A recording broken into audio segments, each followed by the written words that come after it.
toi, Seigneur des Seigneurs, le spécialiste des cas impossibles, le Dieu tout-puissant, qui permet que ce matin, nous puissions nous retrouver en sa présence. Nul n'est semblable à toi, Éternel. Je veux élever mon cœur vers toi pour te glorifier. Seigneur, je ne suis rien, je ne sais rien, je ne suis rien, je ne vaux rien, Seigneur. C'est toi qui m'as donné la vie et qui a fait de moi quelqu'un. Seigneur, j'étais errant, j'étais perdu, j'étais égaré. Tu as payé le prix pour me donner la vie. C'est pourquoi je veux t'adorer, te louer ce matin. Je veux adorer l'agneau, l'agneau de Dieu. Il est mon sauveur. Je veux élever l'agneau, l'agneau de Dieu. Il est mon sauveur. Gloire à Jésus-Christ, l'agneau de Dieu, assis sur son trône. Il est saint, vêtu de gloire, alléluia. Il est mon sauveur. Gloire à Jésus-Christ, l'agneau de Dieu, assis sur son trône. Il est saint, vêtu de gloire, alléluia. C'est Jésus-Christ mon sauveur. Il n'a pas changé, il demeure le même, hier, aujourd'hui, éternellement. Il est le Dieu fidèle, il est le Dieu de gloire, le Dieu d'amour. Il est le Dieu vivant, le Dieu glorieux. Je veux le célébrer, je veux l'exalter. Il est mon sauveur. Oh, gloire à Jésus-Christ, l'agneau de Dieu, assis sur son trône.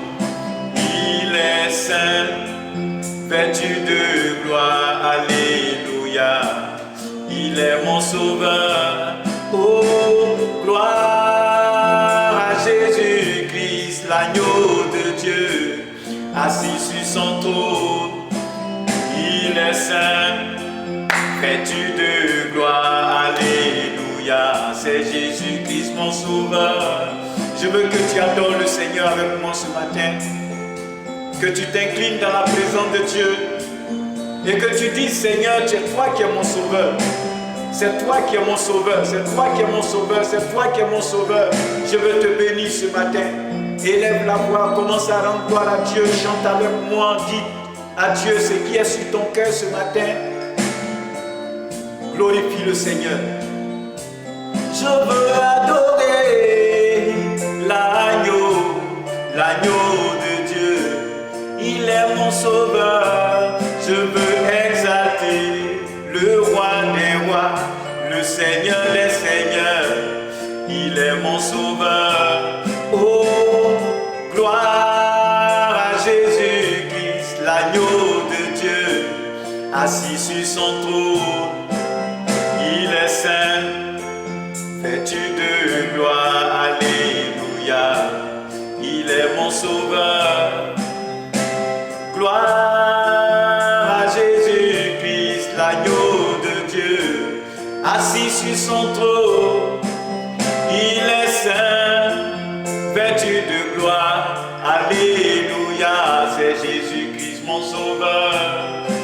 Je veux que nous disions à Dieu ce matin: lorsque j'étais loin de toi, je ne savais pas que tu donnais la vie, je ne savais pas que tu donnais la paix. Oh alléluia, gloire à toi, éternel Dieu.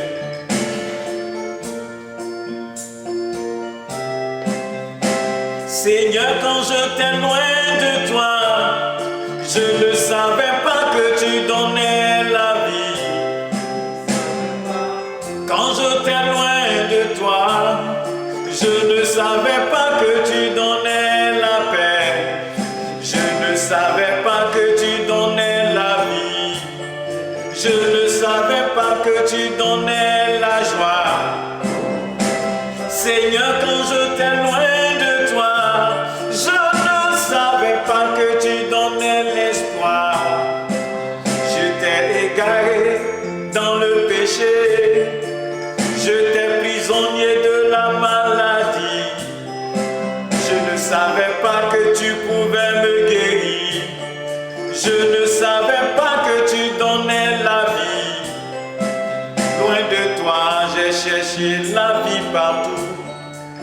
J'ai cherché la paix dans les choses inutiles.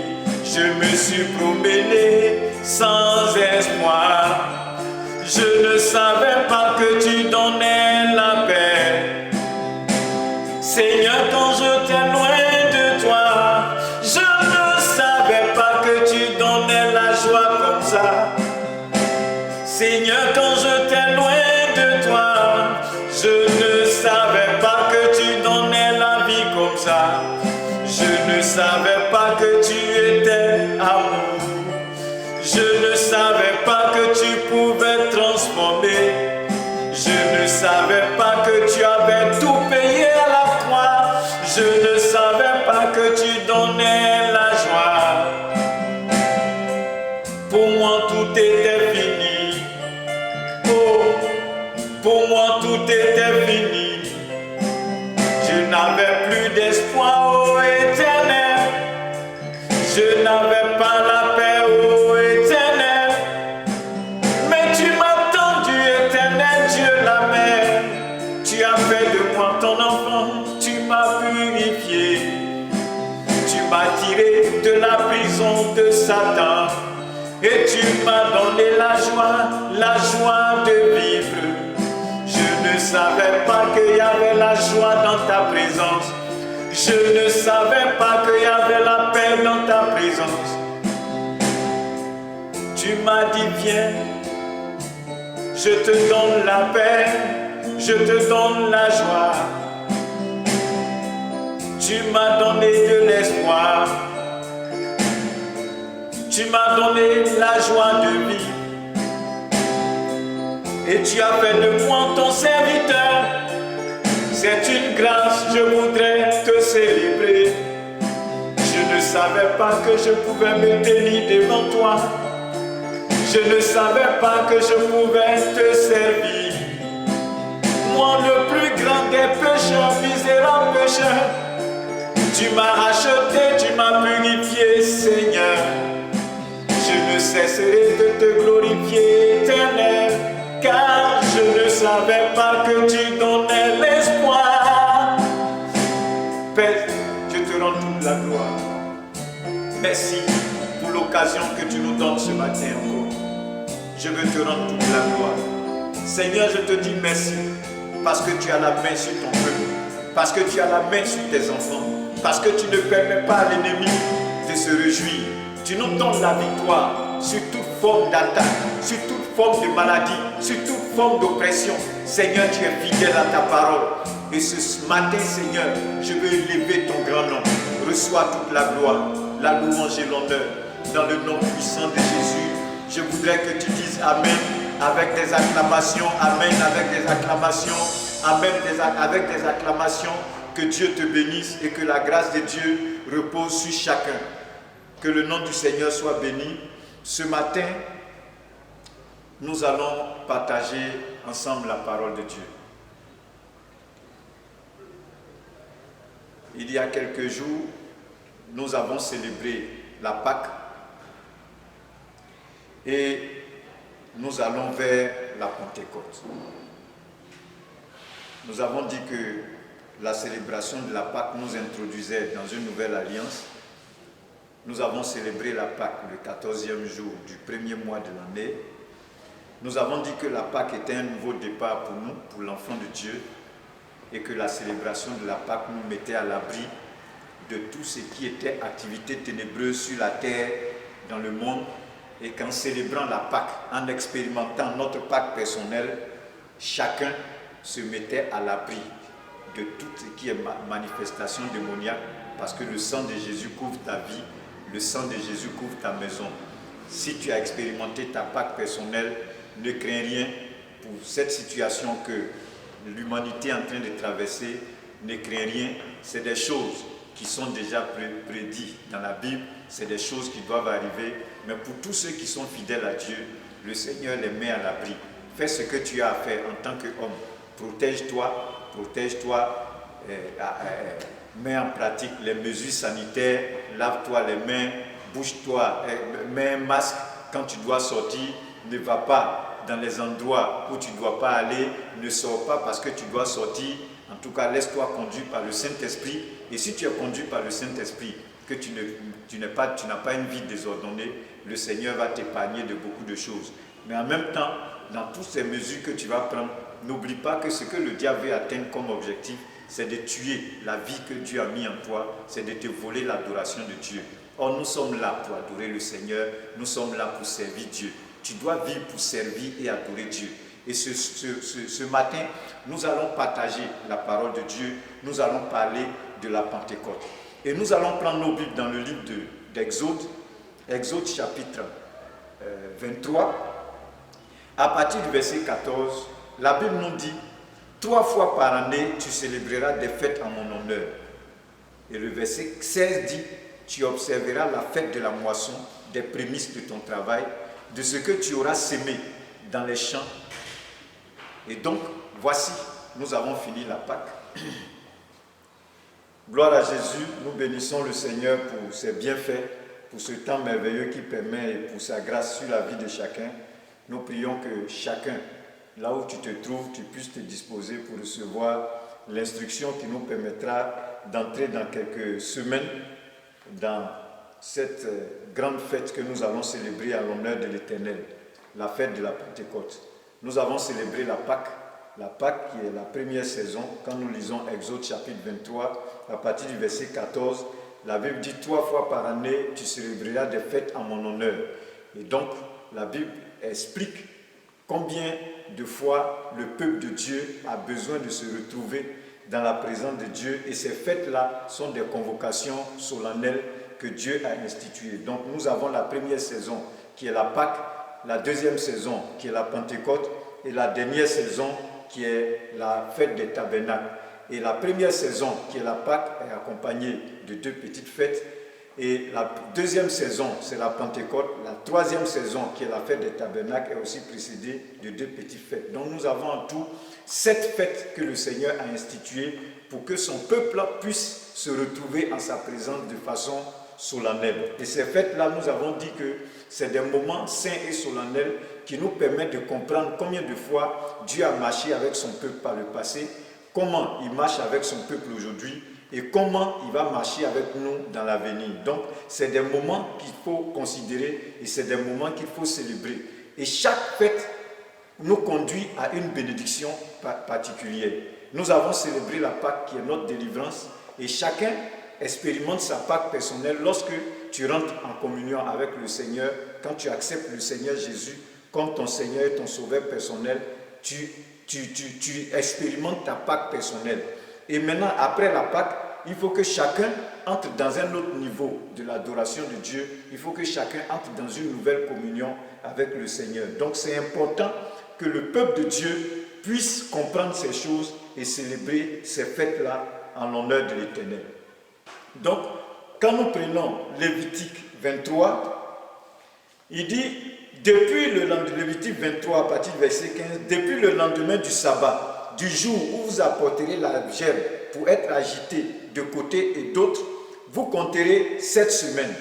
Vous compterez 50 jours jusqu'au lendemain du 7e sabbat et vous ferez à l'Éternel une offrande nouvelle. Donc, la Pentecôte est célébrée 50 jours après la célébration de la Pâque. Donc, après Pâque, 50 jours après, nous avons la Pentecôte. Donc, la fête de Pentecôte ou fête de moisson a lieu 50 jours. Ou alors, on l'appelle aussi la fête des semaines.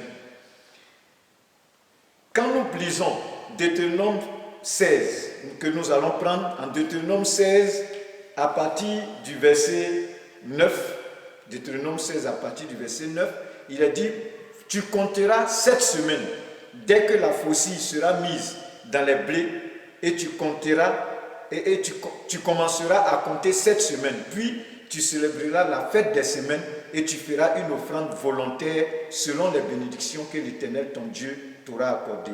Tu te réjouiras devant l'Éternel ton Dieu dans le lieu que l'Éternel ton Dieu choisira pour y faire résider son nom.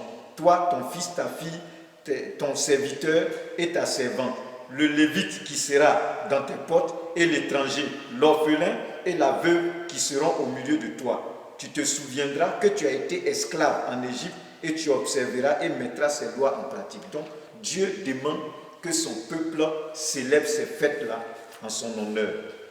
Donc vous comprenez que quand le peuple de Dieu est sorti de la captivité de l'Égypte, Dieu a institué ces fêtes-là. Souvent l'erreur que nous commettons, ce que nous ne savons pas, c'est qu'on a pensé à un moment donné, pour certains, que c'est lorsque le Saint-Esprit est descendu sur l'Église que la Pentecôte a commencé. En fait, la Pentecôte avait été instituée par Dieu et la venue du Saint-Esprit n'était que l'accomplissement de la Pentecôte, parce que la célébration de la Pentecôte, Dieu l'a instituée comme image, comme une préfiguration de ce qu'il allait envoyer sur l'Église aujourd'hui. Donc, nous allons prendre nos Bibles dans le livre des Actes des Apôtres. Donc, quand nous voyons comment est-ce que le Seigneur demande à ce que le peuple de Dieu célèbre la Pentecôte, il dit clairement que c'est une nouvelle saison et le peuple de Dieu doit venir devant lui avec une offrande nouvelle. Donc, nous nous présentons devant Dieu comme une offrande nouvelle. Et nous devons comprendre que l'offrande même, c'est quoi? L'offrande, c'est l'expression de notre adoration. Ce que nous apportons physiquement doit être l'expression de ce que nous sommes devenus spirituellement. Si ta vie n'est pas une offrande à Dieu, tout ce que tu vas faire n'est rien devant le Seigneur. Et c'est pour ça que souvent, nous faisons beaucoup de bonnes choses à l'église, mais nous faisons tout sauf adorer le Seigneur. Donc tu peux faire beaucoup de bonnes choses qui vont peut-être apporter quelque chose, mais ta vie peut ne pas être une offrande dans la main du Seigneur. Dans Actes chapitre 2, le verset 1 à 4, que je voudrais que nous lisions, Actes chapitre 2. Actes chapitre 2, la Bible dit, le jour, excusez-moi, Actes chapitre 2, il est dit à partir du verset 1, le jour de la Pentecôte, ils étaient tous ensemble dans le même lieu. Donc la Bible dit, le jour de la Pentecôte, les disciples de Jésus étaient dans un endroit. Et ce jour-là, quelque chose s'est passé à Jérusalem parce que les gens sont venus à Jérusalem pour adorer Dieu, pour apporter à Dieu, après la Pâque, une offrande nouvelle 50 jours après la Pâque. Donc, tout le monde s'est retrouvé pour venir adorer le Seigneur, pour venir glorifier le nom du Seigneur. Et ce jour-là, le jour de la célébration de la Pentecôte, les disciples étaient tous dans le même lieu. Et la Bible dit, tout à coup, il vint du ciel un bruit comme celui d'un vent impétueux qui remplit toute la maison où ils étaient assis. Des langues semblables à des langues de feu leur apparurent séparées les unes des autres et se posèrent sur chacun d'eux. Et ils furent tous remplis du Saint-Esprit et se mirent à parler en d'autres langues selon que l'Esprit leur donnait de s'exprimer. Donc vous voyez que le peuple de Dieu était réuni pour donner à Dieu une offrande nouvelle. Mais ce groupe de personnes-là s'est retrouvé là pour s'offrir en personne à Dieu comme une offrande nouvelle. Et la Bible dit, pendant qu'ils étaient là, sur recommandation du Seigneur, parce que le Seigneur leur avait donné des recommandations, sur recommandation du Seigneur, ils se sont retrouvés dans la présence de Dieu. La Bible dit, le jour de la Pentecôte, tout à coup, il y a eu un bruit et la salle dans laquelle ils étaient réunis a été remplie par la puissance du Saint-Esprit et ils ont commencé à s'exprimer en des langues que le Saint-Esprit leur donnait d'exprimer. Donc, vous voyez qu'après l'accomplissement de la Pâque, il fallait une nouvelle offrande et ce petit groupe-là représentait cette offrande-là que le Seigneur était venu pour prendre. Ce que nous devons savoir, pour quelqu'un qui a pratiqué, qui a fait du fétichisme, parce que nous ne sommes pas nés étant chrétiens. Il y a des gens qui ont fait des pratiques occultes, il y a des gens qui ont adoré des fétiches, il y a des gens qui ont fait choses. Mais quand vous partez chez le féticheur, souvent le féticheur même vous demande, il détermine quelle est l'offrande que vous devez lui donner. Quelle est l'offrande qui va réjouir le génie. Mais le problème des chrétiens, c'est qu'on pense que quand on est venu donner, donc Dieu approuve. Ce n'est pas parce que tu as donné que Dieu approuve. Dieu veut la qualité de l'offrande. Si vous vous souvenez de l'offrande de cette femme qui qui était en train, pendant que les disciples étaient là, notre Seigneur Jésus était là, et puis les gens faisaient les offrandes, il a témoigné de l'offrande d'une femme qui a donné une pièce, et il a dit qu'elle a donné de son nécessaire. Parce qu'en fait, à travers ce qu'elle est venue donner, c'était l'expression de sa vie, c'était l'expression de sa personne. Et ce groupe de personnes s'est mis à part pour donner à Dieu une offrande particulière. Et donc, c'est cette offrande-là qui a activé la présence de Dieu, qui a attiré la grâce de Dieu, qui a fait que Dieu a déversé sa grâce ce jour-là dans la salle. Pendant que chacun vaquait à ses occupations. Parce que quand vous lisez les Écritures, certainement, vous allez voir que lorsque le Seigneur a été crucifié, il y a certaines personnes même qui avaient été découragées et qui sont parties certainement. Et donc, ce groupe-là s'est mis à part. Et Dieu a déversé sa grâce sur ce peuple-là. Et Dieu a pris l'offrande de la vie de ces personnes-là. Quand nous prenons Actes chapitre 1, toujours, Actes chapitre 1, à partir du verset 4.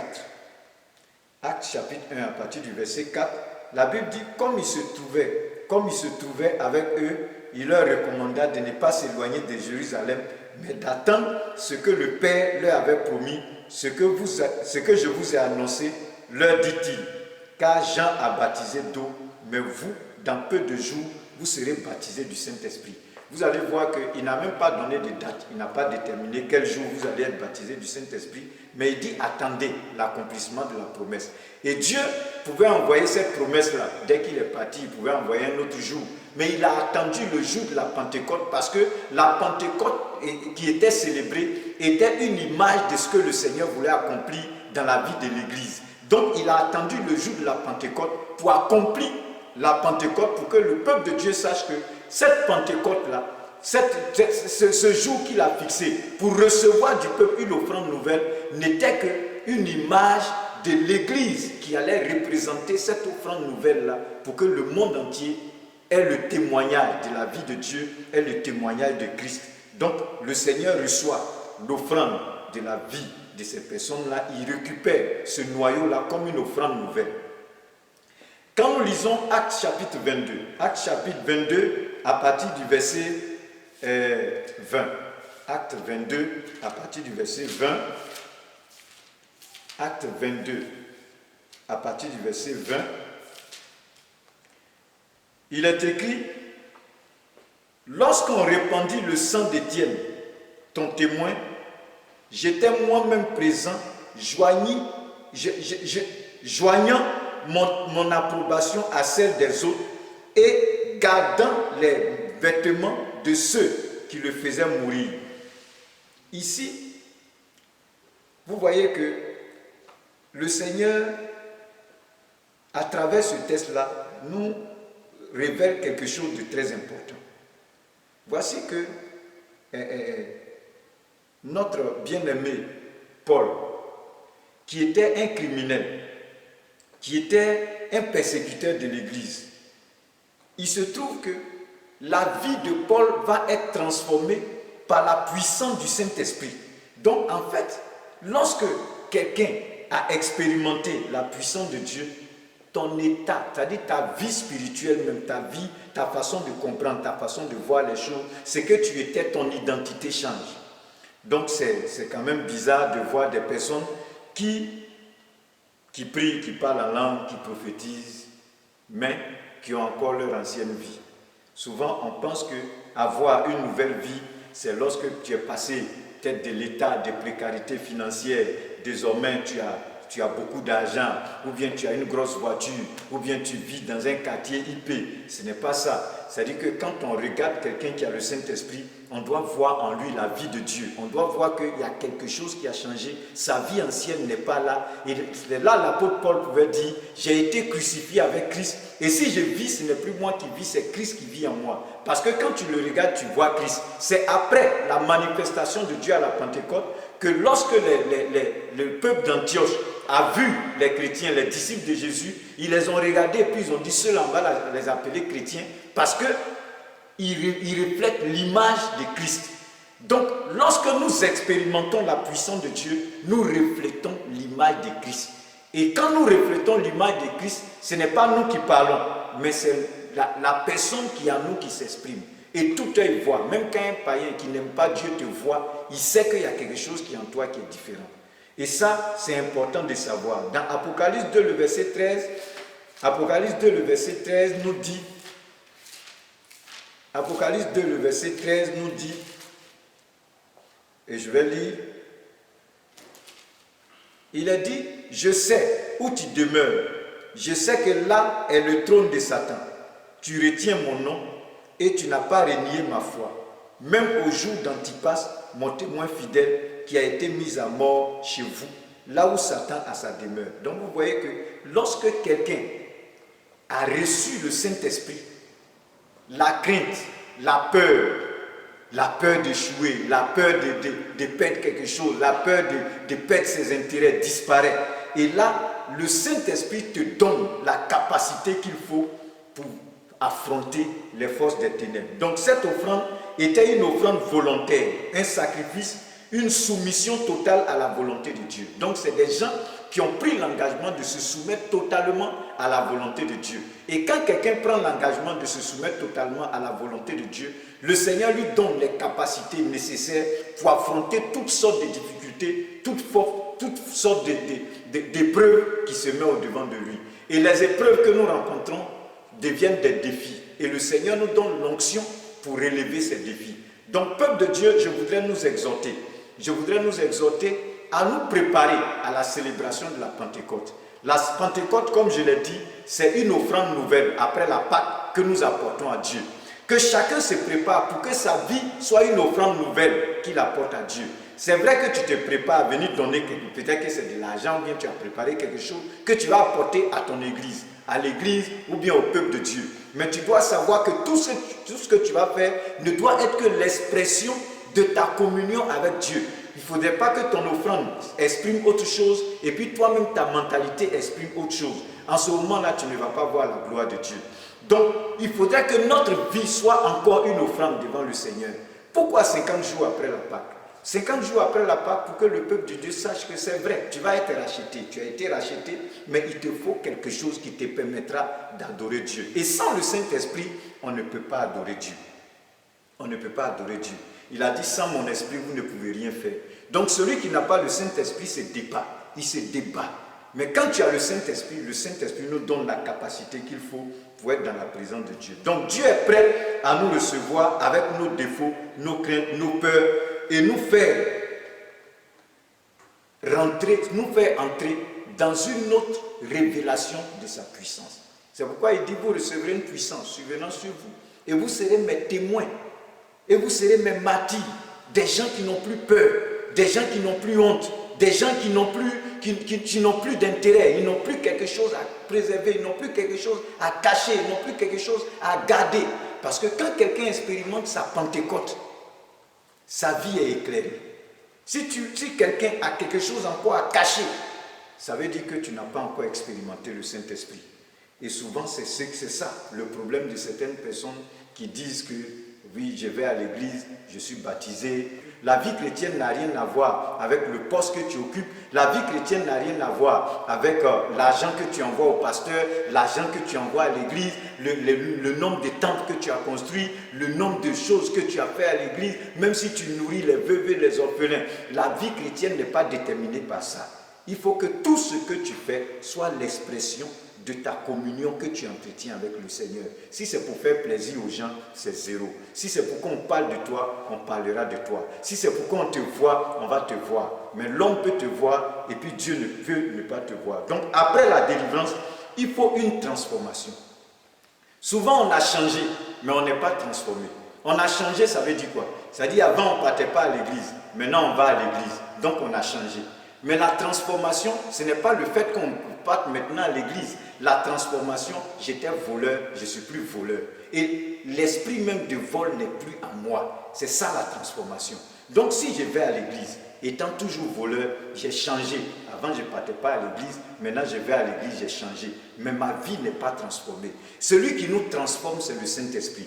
Quand le Saint-Esprit vient dans la vie de quelqu'un, il nous donne une nouvelle mentalité, il nous donne une nouvelle façon de comprendre. Ce n'est pas forcément parce qu'on tremble à l'église qu'on a le Saint-Esprit. Le Saint-Esprit c'est une personne, ce n'est pas de l'énergie, ce n'est pas du courant pour nous faire trembler. C'est Dieu qui vient habiter en nous et qui nous donne sa nature. Notre Dieu est saint. Et donc quand le Saint-Esprit habite en toi, le Saint-Esprit te donne la nature de la sainteté.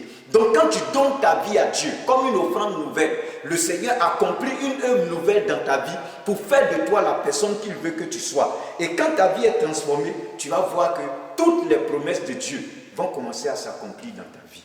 Donc je voudrais exhorter chacun ici. Je voudrais exhorter chacun à s'approcher sincèrement du Seigneur dans cette période. Sincèrement du Seigneur. Je vais vous rendre un témoignage. Parlant de Pentecôte, c'est des moments importants qu'il faut considérer. Je me souviens, j'ai rencontré le Seigneur, je me suis donné au Seigneur. Chaque année, on parle de la Pentecôte, on célèbre la Pentecôte, on dit bon, la Pentecôte, le Saint-Esprit est descendu sur le peuple de Dieu. Et puis bon, on vient, on prie. Moi, je ne sais pas, je vois des gens qui tombent, qui parlent en langue et tout ça, et puis on se sépare. Et puis un jour, je me suis retiré. Je suis allé là où je suis né, dans un petit village. J'avais ma chambre, je me suis retiré. J'étais là. Et c'était la veille de la Pentecôte, dans la nuit du samedi au dimanche. Je me suis couché, j'ai prié et je me suis couché. J'ai passé du temps dans la prière et je me suis couché. À peine le sommeil m'a pris, je me suis levé en sursaut. Bon, quand je me suis levé en sursaut, je n'ai plus vu ce qui s'est passé jusqu'à ce que le jour se lève et que je sente que j'ai traîné par terre dans la chambre, dans toute la chambre, et je me suis levé en train de prier en langue. Et c'est comme ça que j'ai expérimenté le baptême du Saint-Esprit. Pourquoi Dieu a attendu que ce soit ce jour-là? C'était la veille de la Pentecôte, c'est-à-dire la nuit du samedi au dimanche. Donc, quand j'ai fini de prier, j'ai parlé à Dieu. J'ai même écrit un courrier au Seigneur. J'ai fait, moi, mais c'était mon cœur qui était en train d'écrire. J'ai écrit, j'ai déposé, j'ai passé le temps dans la prière. Et quand j'ai fini de prier, à peine je me suis couché et que le sommeil voulait me prendre, je me suis levé en sursaut, j'ai commencé à adorer le Seigneur. Je ne sais même pas ce qui s'est passé, mais quand je suis revenu en moi, j'ai parlé une langue vraiment formidable. Et je sentais que mon esprit était en communion avec le Seigneur, j'étais en train d'adorer le Seigneur, le jour de la Pentecôte. Donc c'est des temps que le Seigneur a fixés, c'est des moments que le Seigneur a fixés. Si tu considères ces temps, tous les temps que le Seigneur a fixés, il y a une bénédiction qui s'attache à chaque temps. Et quand j'ai expérimenté ce moment, la peur m'a quitté, la crainte m'a quitté. Et à partir de ce jour, je n'ai plus peur. Je n'ai plus peur de certaines choses. Je n'ai plus douté de Dieu. Je n'ai plus mis mes intérêts. Bon, qu'est-ce que je vais manger? Qu'est-ce que je vais faire? Qu'est-ce que je vais devenir? Tout ça est parti. Quand je me lève le matin, je suis en joie. Au point où il y a des gens même qui me demandent, mais attends, mais toi, ta joie quitte où? Ta joie quitte où? Et c'est une joie qui a rempli mon âme jusqu'à ce que je m'engage pleinement dans le ministère. Et même dans le ministère, c'est-à-dire il y a des épreuves que j'ai traversées, mais cette joie-là a continué d'agir dans ma vie. Donc je voudrais exhorter chaque chrétien. Si tu expérimentes réellement ta Pentecôte, si tu expérimentes cette visitation surnaturelle de Dieu, et que tu as considéré les fêtes que le Seigneur a instituées, parce que c'est des rencontres que le Seigneur veut avoir avec nous. Tu peux organiser une fête, et cet exemple-là, je veux qu'on le retienne. Tu peux organiser une fête et puis inviter chez toi le président de la République. Le jour J, il peut dire, bon, je me fais représenter. Mais quand le président t'appelle pour te dire, je viens chez toi, c'est différent. Et les fêtes que le Seigneur a instituées, là, prenez ça comme ça. Le Seigneur même dit, voici les moments que j'ai fixés. Donc c'est comme s'il te donne rendez-vous, je viens chez toi. L'Éternel te dit, je viens chez toi. Prends des dispositions parce qu'il va réellement venir. Et quand il vient dans ta vie, quand il vient, ce n'est pas toi qui l'as appelé, c'est lui qui dit, prépare-toi, je viens. Quand ce jour-là arrive, que tu as considéré ce moment et que tu l'as mis là où il doit être, le Seigneur se manifeste dans ta vie. Le Seigneur se révèle à toi. Le Seigneur se révèle dans ta vie. Dieu veut que l'Église soit révélée au monde. Dieu veut que sa puissance soit vue dans l'Église. Dieu veut que le peuple de Dieu soit épanoui, que le peuple de Dieu soit joyeux. Et je voudrais que ce moment qui va venir, ce moment qui arrive, ce moment de Pentecôte que nous allons avoir, je voudrais que même si chaque année, c'est-à-dire tu dormais, et puis le dernier jour, tu viens pour lever la main à l'église, pour dire Saint-Esprit, descends sur ma vie, Saint-Esprit, viens me remplir. Tu attends de tomber pour parler en langue. Ce n'est pas ça. Il faut que ta vie soit une offrande nouvelle. Il faut que le Seigneur te prenne comme une offrande nouvelle et que ta vie change. Et c'est à ça que nous devons arriver. C'est à ça, c'est ce que le Seigneur demande à l'église. Je voudrais t'exhorter ce matin. Donc je prie que la paix du Seigneur soit sur toi. Je veux que tu te lèves. Que tu te lèves de là où tu es, tu te mettes à genoux, que tu mettes la main sur ton cœur et que tu répètes après moi, Seigneur Jésus, longtemps je n'ai pas considéré tes moments, longtemps j'ai cru que c'est amusement, j'ai attendu à la dernière minute pour lever mes mains à l'église, pour dire Seigneur envoie ton esprit, remplis-moi de ton esprit, alors que moi-même je dois devenir une offrande dans ta main. Dis Seigneur, prends-moi comme une offrande, prends-moi comme une offrande, viens prendre ma vie, reçois-moi je t'en supplie. Pardonne-moi toutes mes légèretés, toutes mes plaisanteries, mais je veux devenir une offrande dans ta main. Commence à prier là où tu es. Prépare ta Pentecôte. Et le jour de la Pentecôte, tu vas voir, si tu t'es préparé à partir de maintenant jusqu'à la Pentecôte, le Seigneur va te recevoir dans sa présence. Ta vie sera sur l'autel des sacrifices de l'Éternel et tu vas expérimenter la puissance de Dieu. Et tout ce qui était crainte, tout ce qui était défi, tout ce qui était barrière, tout ce qui était blocage disparaîtront de ta vie et tu vas expérimenter l'amour et la puissance de Dieu. Que le nom du Seigneur soit béni et que la paix du Seigneur soit sur toi. Mets-toi à genoux, commence à prier le Seigneur, que Dieu nous bénisse.